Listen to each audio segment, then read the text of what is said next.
Hello les guys, j'espère que vous allez bien. On se retrouve dans un nouvel épisode de Transforme tes relations, le podcast qui t'apprend à gérer tes relations humaines mais également à t'épanouir dans celles-ci. Les épisodes sont publiés tous les mercredis et dimanches à 21h, alors ajoute le podcast à ta bibliothèque pour ne manquer aucun épisode. Alors aujourd'hui c'est un épisode spécial déjà parce que l'épisode ne sort pas un mercredi ou un dimanche à 21h et c'est aussi un épisode spécial parce qu'il m'a été demandé par un homme. Donc aujourd'hui, on va traiter des conséquences de l'abandon d'un père pour un homme. J'ai déjà fait un épisode précédent sur les conséquences de l'abandon d'un père pour les femmes et justement, l'abonné qui m'a fait cette suggestion, a écouté l'épisode concernant les femmes et il aurait voulu un épisode pour les hommes, donc c'est pour ça que j'enregistre cet épisode. J'en profite pour dire que s'il y a des hommes qui m'écoutent, n'hésitez pas à m'écrire et si vous avez des suggestions d'épisodes, je serais ravie de traiter le sujet. J'ai 84% de mon audience qui est féminine, donc forcément je privilégie la gente féminine, mais il y a un peu plus de 10% d'hommes qui m'écoutent aussi et donc si vous avez des questions concernant vos relations privées, n'hésitez pas à m'écrire. Je vais écouter et je vais pouvoir vous proposer du contenu aussi vous concernant. Aujourd'hui, je vais énoncer 7 conséquences de l'abandon d'un père pour la vie d'un homme. Donc, si tu es un homme qui n'a pas vécu avec son père, l'épisode est pour toi. Prends de quoi noter et installe-toi dans un lieu calme. Une fois que c'est fait, on peut commencer. La première conséquence de l'abandon d'un père pour la vie d'un homme, c'est la vision caricaturale de la masculinité. Alors j'ai déjà parlé de ce point dans l'épisode où je m'adressais aux femmes. Dans cet épisode, j'en parle aussi, mais les implications de cette conséquence sont différentes. Pour les femmes, elles ont une vision caricaturale de la masculinité. Du coup, ce qu'elles vont chercher chez les hommes, en tout cas beaucoup d'entre elles, ce qu'elles vont chercher chez les hommes, c'est une vision caricaturale aussi de la masculinité. Pour un homme qui a vécu sans père et qui a une vision caricaturale de la masculinité, lui, il va se mettre dans des positions où il va surjouer, où il va tout faire en fait pour montrer qu'il a de la force, pour montrer qu'il a du pouvoir, pour montrer que lui, vraiment, c'est le protecteur. Donc, on est vraiment sur deux implications différentes. Mais ce qui reste à la base, c'est la même chose, c'est la vision caricaturale de la masculinité. Pour beaucoup d'hommes, la vision masculine idéale, elle est caricaturale. C'est un mec qui a de la force, c'est un mec qui est hyper viril, c'est un mec qui est hyper puissant, c'est un mec qui est hyper protecteur, C'est l'hyperbole en fait, à chaque fois. Et pourquoi ? Parce que comme t'as pas vécu avec un père, c'est-à-dire un homme adulte à côté de toi, tu penses que quand tu deviens homme adulte, toi aussi tu dois surjouer certains points. Alors que si tu avais vécu avec un papa adulte, tu verrais que lui aussi il a des faiblesses, lui aussi il est fatigué, lui aussi il n'a pas de la force tout le temps et c'est ta mère qui gère les choses. Tu verrais en fait que les hommes ne sont pas caricaturaux. Mais puisque tu n'as pas grandi avec une figure adulte à côté de toi, forcément ce que toi, tu retiens, c'est ce que tu vois à l'extérieur. Et à l'extérieur, c'est souvent surjoué parce que les gens, ils ont une image, ils doivent prendre soin de leur image. Des fois, c'est des gens qui sont un peu plus âgés que toi quand t'es petit, mais c'est pas des adultes. Donc, eux aussi, ils sont en train d'apprendre. Il y a les réseaux sociaux aujourd'hui, les vidéos YouTube où on présente une image de la masculinité. Pareil pour les films au cinéma, tout est caricatural. Alors que dans la vraie vie, c'est pas comme ça. Donc, une des conséquences de l'abandon d'un père, c'est vraiment une vision caricaturale de la masculinité.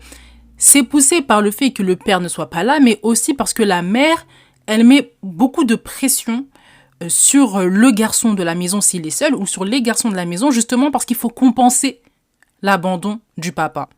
Dans certaines configurations, ça vient de la maman en fait. La maman qui surresponsabilise les enfants garçons, qui doivent toujours être parfaits, qui doivent toujours tout faire. En fait, la responsabilité qui devrait revenir au père, puisqu'il n'est pas là, revient au garçon. Si t'es l'aîné, c'est encore pire. Tu vas devoir tout prendre en charge. Et du coup, toi, quand tu commences à grandir, tu es dans ce mood, en fait, surresponsabilisation, là où c'est pas comme ça, en fait. C'est pas à toi de prendre toute la charge. Quand tu vas être avec quelqu'un, quand tu vas te marier, quand tu auras des enfants, tu auras aussi un partenaire qui devra gérer certaines choses. Tu dois gérer, t'es un homme...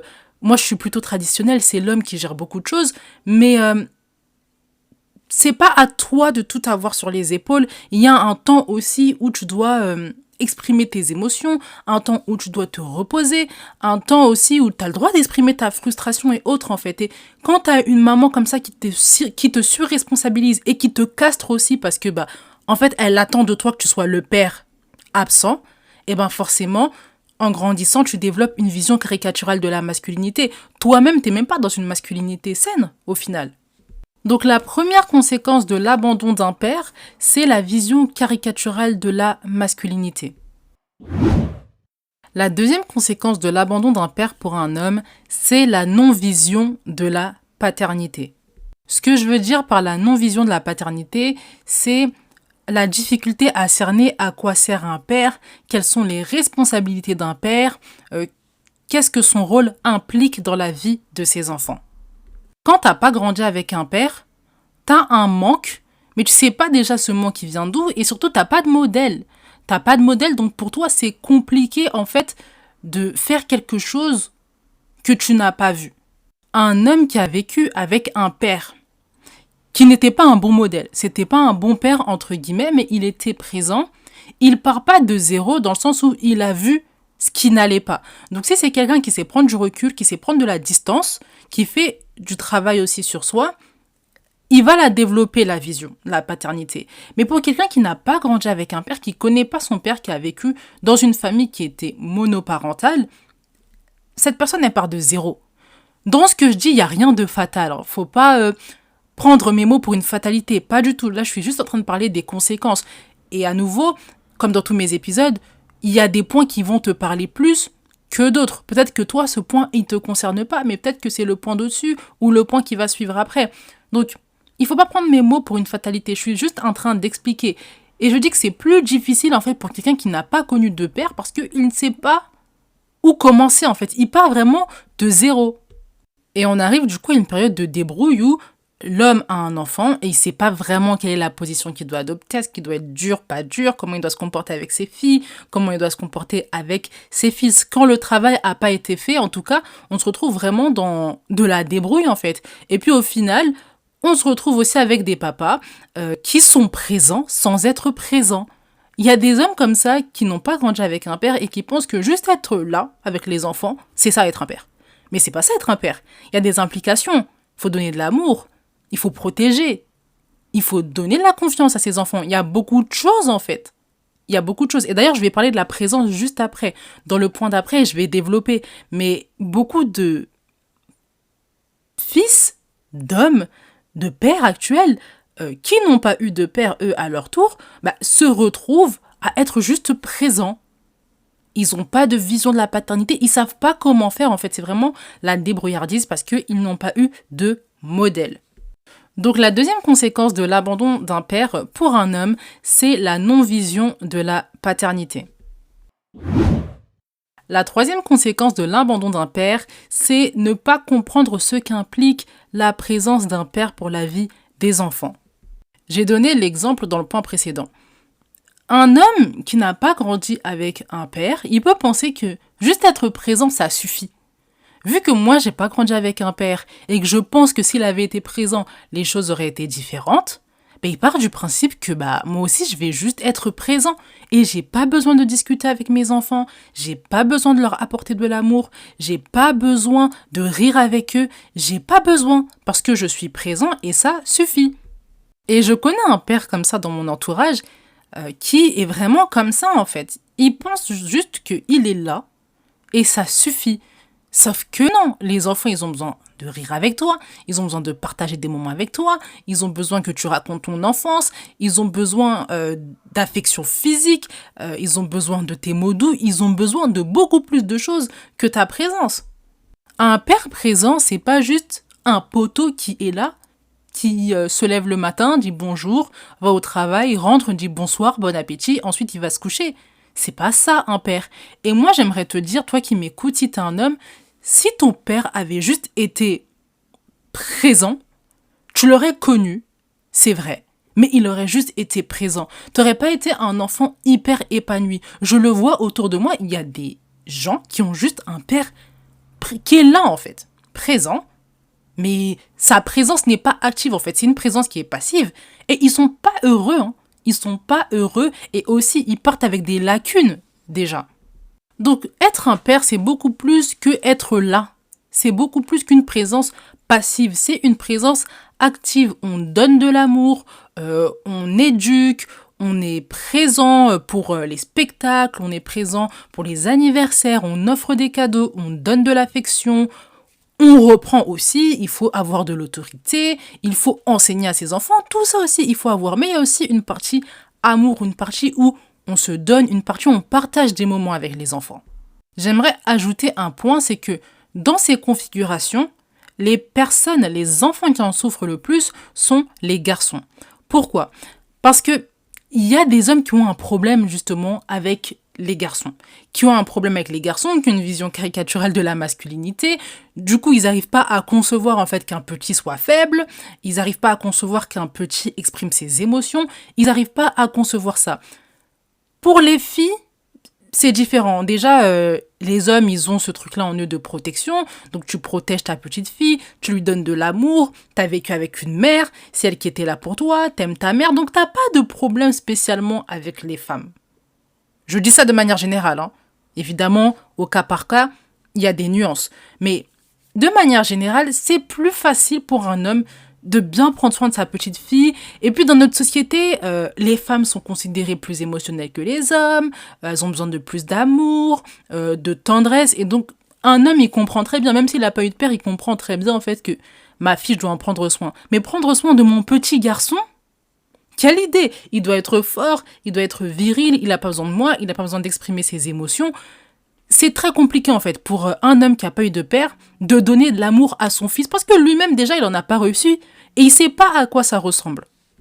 Et donc c'est souvent les petits garçons qui souffrent de ça et on se retrouve avec un cycle d'hommes qui n'ont pas vécu avec un père. Soit le père était présent mais la présence n'était pas active, soit le père était absent et on se retrouve avec des hommes qui ne savent pas ce qu'est la paternité, ce qu'implique la présence, comment donner de l'amour aux garçons. Et on répète ce cycle où les hommes, ils sont pas heureux, les hommes, ils sont frustrés, ils expriment tout par la violence verbale ou physique, et on en arrive à ce flot de violence, en fait. D'ailleurs, si vous souhaitez que je fasse un épisode sur comment donner de l'amour à un garçon quand on est un homme, donner de l'amour à son fils, n'hésitez pas à m'écrire, je serais vraiment contente d'enregistrer cet épisode. Mais pour le moment, on retient que la troisième conséquence de l'abandon d'un père, c'est la non-compréhension de ce qu'implique la présence d'un père dans la vie de ses enfants. La quatrième conséquence de l'abandon d'un père, c'est la recherche d'un modèle. Récemment, j'ai regardé en fait entrer l'accusé de Mohamed Merah. Donc on a traité évidemment de ses actes terroristes, mais on est aussi revenu sur son enfance. Et dans son enfance, on se rend compte qu'il n'a pas grandi avec un père, il ne connaît pas son père. Son oncle était présent, mais c'était une présence passive et il était en plus violent. Mohamed Merah, ce qu'il a fait, c'est qu'il a recherché un modèle. Et ce modèle, c'était son grand frère. Son grand frère qui consommait du contenu de l'État islamique, qui s'était radicalisé lui aussi. Et du coup, Mohamed Merah, radicalisation, et ensuite on connaît les faits. J'ai utilisé cet exemple parce que c'est l'exemple le plus frais qui est dans mon esprit pour illustrer que un homme qui a grandi sans père va souvent rechercher un modèle. C'est comme s'il recherchait un père ailleurs. Quand c'est sain, c'est très bien, tu recherches un modèle, ce qu'il faut. Tu vas chercher ton oncle, quelqu'un qui s'occupe bien de sa famille, un tonton, quelqu'un vraiment qui t'apprend la vie, qui est là avec toi. Ça, c'est bien, il n'y a pas de souci. Mais il y a un versant négatif aussi où tu choisis un modèle sur base de la vision de ce qu'est un bon père pour toi. Et plutôt, j'ai parlé de la vision caricaturale de la masculinité. Une non-vision de la paternité. Donc toi, tu choisis en fonction de ce qu'il y a dans ta tête. Qu'est-ce que ça fait un père? Qu'est-ce que c'est un père? Comment un homme adulte doit se comporter? Et qu'est-ce que tu fais? Tu vas prendre un modèle qui est, selon toi, le bon modèle. Mais le plus souvent, c'est pas un bon modèle. Le plus souvent, c'est les grands. Tu choisis un grand qui connaît beaucoup les femmes. Ça, c'est quelque chose que j'ai vu beaucoup. Un grand qui est très viril, qui est même trop viril, entre guillemets, Tu vas prendre un grand qui a beaucoup de force, quelqu'un qui a de la puissance, quelqu'un qui sait soumettre les autres. Tu vas chercher un modèle comme ça, sauf que c'est pas un modèle sain. C'est une vision caricaturale. Et la vision caricaturale, elle existe en fait dans la vraie vie. Il y a des gens qui vivent avec ce modèle caricatural, tu vois, de masculinité, parce que eux-mêmes, ils ont une vision caricaturale justement. Mais toi, en étant plus jeune, bah, tu sais pas, t'as pas conscience en fait de tout ça en toi. Et donc, tu prends cette personne pour modèle, sans savoir que les conséquences qui vont en découler, elles vont avoir un impact grave dans ta vie. Ça peut se manifester aussi autour du contenu que tu écoutes, du contenu que tu consommes sur les réseaux sociaux. Il y a beaucoup de contenus qui enseignent comment être un mâle alpha, comment soumettre les femmes, comment être puissant, comment gagner de l'argent, comment être viril. Tous ces contenus-là qui sont très caricaturaux. Il y a du bon contenu, je pense, mais il y a beaucoup de contenu très caricatural, beaucoup de contenu qui poussent les hommes en fait à ne toujours pas être sains, qui renforcent la violence, etc. Toi, tu consommes ce genre de contenu en étant plus jeune, en pensant que ce qu'on te dit, c'est vraiment ça, en fait. C'est vraiment comme ça que tu dois être. Et à nouveau, tu es en train de manifester des conséquences. Tu vas manifester des conséquences dans ta vie qui ne sont pas bonnes pour toi. Mais tout ça, cette consommation de contenu, c'est une manifestation de la recherche d'un modèle. Tu recherches un modèle adulte, un modèle de masculinité, un modèle de paternité, tu cherches un père ailleurs. Donc la quatrième conséquence de l'abandon d'un père pour un homme, c'est la recherche d'un modèle. L'épisode va suivre son cours, mais avant ça, je t'invite à t'inscrire à la newsletter. La newsletter, c'est quoi le principe? C'est des lettres que j'envoie toutes les 2 semaines sur un sujet de relationnel. C'est des sujets de relationnel qui sont transversaux, qui peuvent s'appliquer dans tes relations familiales, dans tes relations au travail, dans tes relations amoureuses, avec tes nouvelles connaissances. C'est vraiment du mindset, de l'état d'esprit relationnel. Donc si ça t'intéresse, il y a le lien en description. Tu peux cliquer, entrer ton adresse mail et tu recevras les lettres toutes les 2 semaines. Donc je t'invite vraiment à le faire si ça t'intéresse. Une fois que c'est dit, on peut poursuivre. La 5e conséquence de l'abandon d'un père pour un homme, c'est la validation des pères qui est recherchée à outrance.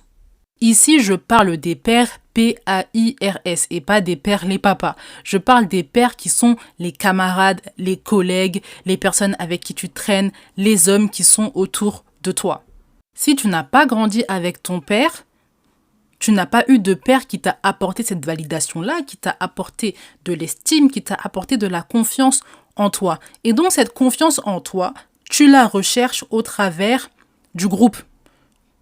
Tu suis le groupe, tu cherches à être validé, tu cherches à avoir les codes tout le temps. Parce que tu as besoin de cette validation pour vivre et on a tous besoin de validation, c'est pas un problème. Mais la validation doit venir de nos parents, la validation, elle doit venir d'environnements sains. Quand la validation, elle vient d'environnements qui sont pas sains, les conséquences à nouveau pour ta vie, elles sont dramatiques. C'est comme ça qu'on voit beaucoup de petits garçons qui ne sont pas des garçons turbulents, qui font des bêtises, mais se retrouvent dans des grandes histoires, qui se retrouvent dans des histoires qui les dépassent parce qu'ils ont cherché à être validés. Ils ont cherché à être validés par d'autres hommes. T'as pas de père qui te dit t'as pas besoin de faire ça en fait pour être validé. Moi je t'aime comme tu es et tu vas être validé autrement. Tu vas être validé autrement que par les bêtises, que par montrer que tu es le plus fort, le plus violent, le plus dangereux. Dans la vie adulte, ça se manifeste aussi. Des hommes qui ne savent pas prendre des décisions tout seuls. Des hommes qui suivent tout le temps leurs amis. Et ça, j'en connais. Des hommes qui suivent tout le temps leurs amis. Ils ne savent pas prendre des décisions. Ils ont une vie de famille, ils ont une femme, ils ont des enfants, ils ont un boulot. Mais pour prendre des décisions dans leur vie, ils n'arrivent pas. Ils n'arrivent pas parce qu'ils ont besoin de s'assurer que ceux qui sont autour d'eux valident la décision pour ensuite faire la chose. C'est une recherche en fait de validation. Et c'est à outrance parce que tu dois être capable de prendre tes décisions. Et même si ça va à l'encontre de ce que tes pairs, P-A-I-R-S, pensent. Parce qu'à la fin de la journée, c'est ta vie. Et si tu n'as pas eu de père pour te valider ou une grande personne sage masculine pour te valider, un oncle, un grand-parent ou autre, tu te retrouves à chercher la validation des pairs. Et la validation, c'est ton mode de survie en fait. Donc tu vas pas laisser, même si ça a des implications graves dans ta vie, toi tu veux être validé parce que tu es un humain, tu as besoin de communauté, tu as besoin qu'on te dise que ce que tu fais, c'est bien. Ce que tu fais, c'est bien parce que ça dit quelque chose de toi.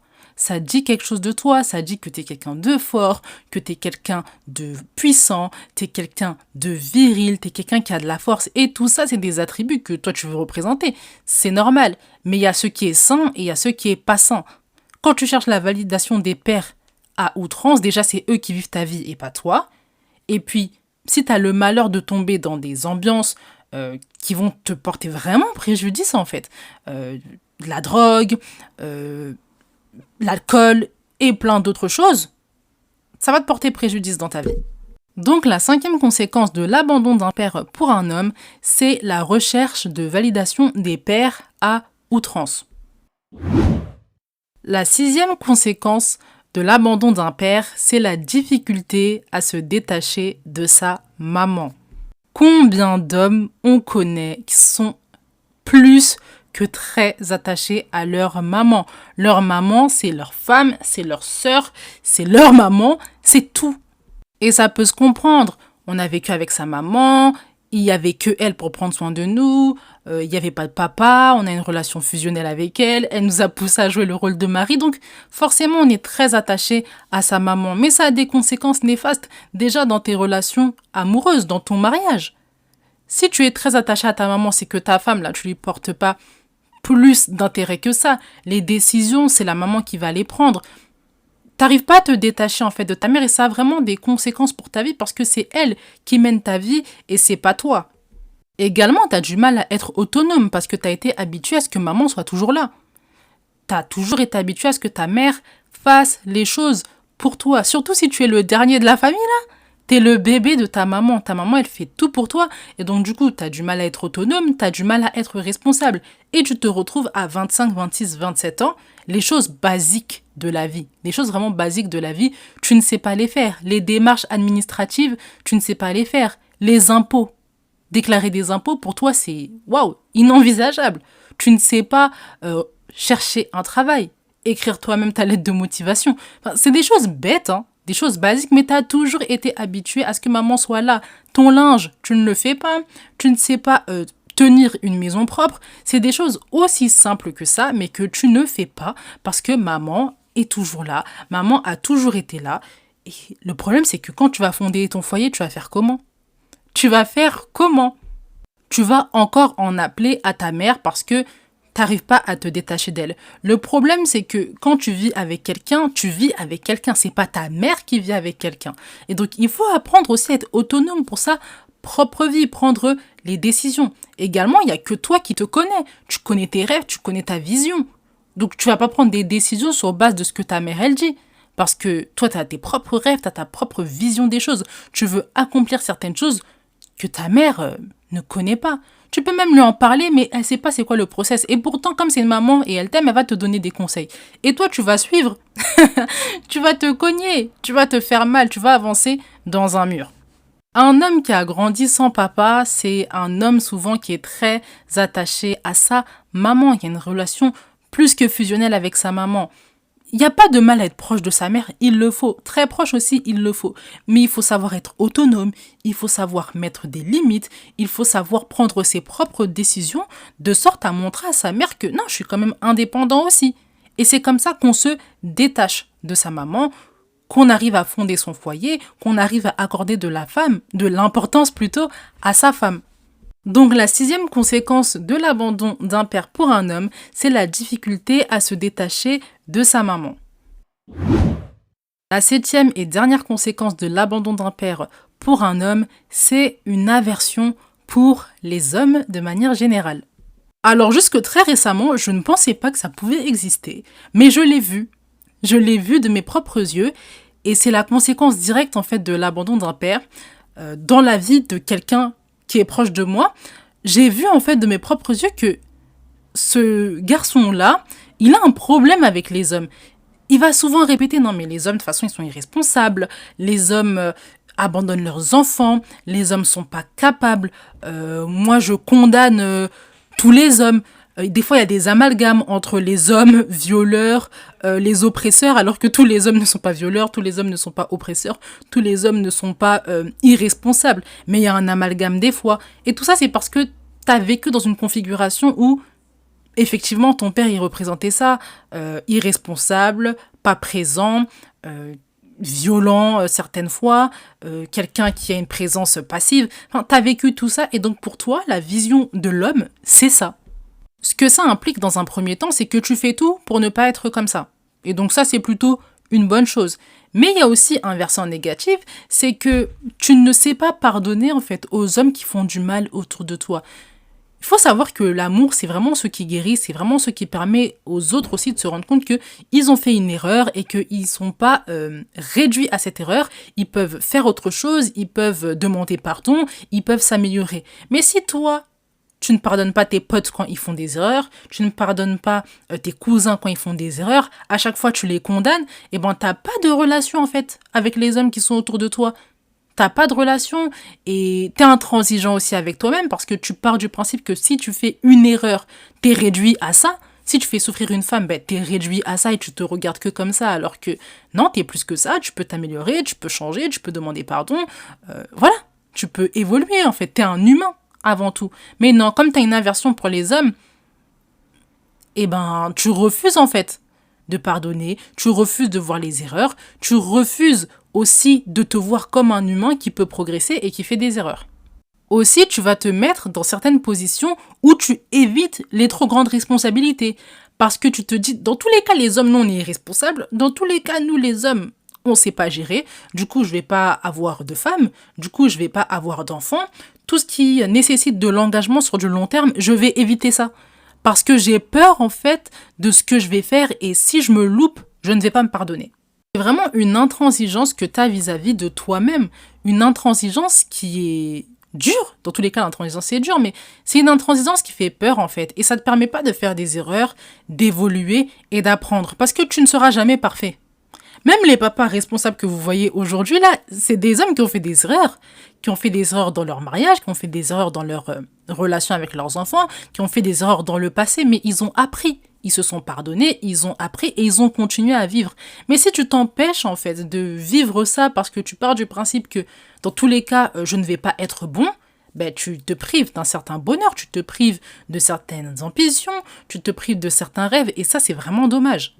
Tu devrais vraiment plutôt profiter du recul que tu as, de la distance que tu sais prendre par rapport à tout ça.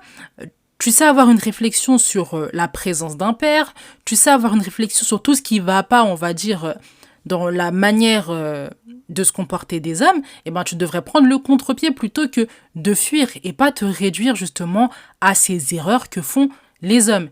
Et aussi, il n'y a pas que des hommes qui font des big erreurs. Il y a des hommes qui ont vécu avec des papas géniaux et qui sont eux-mêmes sains et qui ont de bonnes familles. Donc tu devrais plutôt chercher un bon modèle, des hommes en fait qui montrent qu'ils sont responsables, ils sont présents pour leurs enfants, ils sont présents pour leurs femmes, ils sont présents pour leur foyer.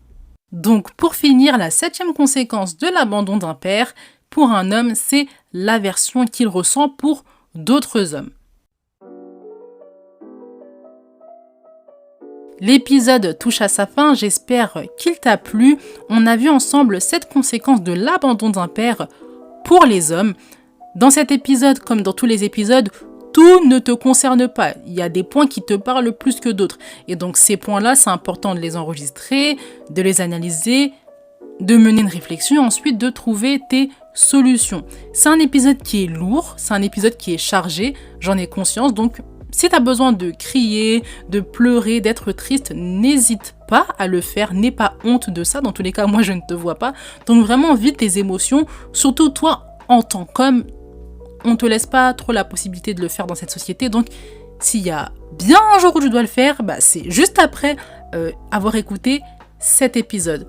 Si l'épisode t'a aidé, je t'invite à le partager et également à mettre les étoiles s'il t'a plu. Je te rappelle que tu peux t'inscrire à la newsletter avec le lien qui est en description. En attendant, médite bien cet épisode, prends soin de toi, on se retrouve dans le prochain. Bye!